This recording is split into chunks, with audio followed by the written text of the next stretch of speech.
So let's read this question. The question says select the incorrect statement with respect to ideal contraceptive. तो यहाँ पे हमें क्या करना है, incorrect statement select करना है with respect to ideal contraceptive.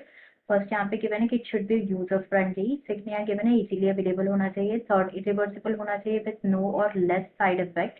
And fourth यहाँ पे गिवन है it also should in no way interfere with the sexual drive. तो सबसे पहले यहाँ पे बात करेंगे हम की कॉन्सेप्ट के बारे में. तो जो की कॉन्सेप्ट इस क्वेश्चन में यूज किया गया that is contraceptives.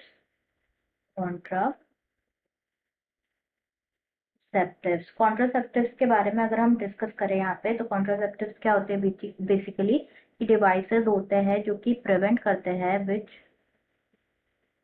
Prevent conception और प्रेगनेंसी को प्रिवेंट करते हैं without interfering in the reproductive health of an individual. अगर हम कैरेक्टरिस्टिक्स देखें आइडियल कॉन्ट्रासेप्टिव्स की, तो this include the very first is user friendly होना चाहिए, दैट इज कंफर्टेबल होना चाहिए एंड इजी टू यूज होना चाहिए. Second is absence of side effect नहीं होने चाहिए. Absence of side effects. Next is reversible होना चाहिए. It should B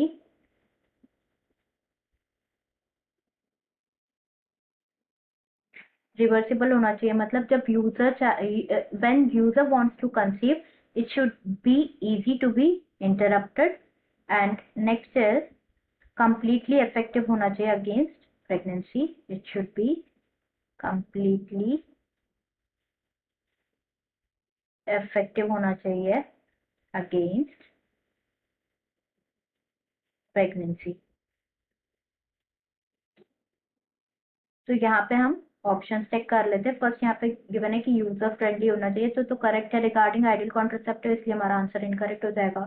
second easily available होना चाहिए, ये भी करेक्ट है, इसलिए करेक्ट आंसर हो जाएगा. थर्ड यहाँ पे गिवन है कि इरिवर्सिबल होना चाहिए विथ नो और लीस्ट साइड इफेक्ट. तो यहाँ पे ये ऑप्शन हमारा करेक्ट हो जाएगा, क्योंकि हमने देखा था कि आइडियल कॉन्ट्रासेप्टिव क्या होना चाहिए, रिवर्सिबल होने चाहिए विथ नो और लीस्ट साइड इफेक्ट. तो ये हमारा करेक्ट आंसर हो जाएगा यहाँ पे. फोर्थ यहाँ पे गिवन है कि it also should in no way interfere with the sexual drive. तो ये भी क्या हो जाएगा, ये भी करेक्ट है रिगार्डिंग आइडियल कॉन्ट्रासेप्टिव कि वो किसी भी तरीके से it should not interfere with the sexual drive. तो ये जो है हमारा आंसर इनकरेक्ट हो जाएगा. इसकी correct answer is option third. Answer will be option third. I hope you understood it well. Best of luck.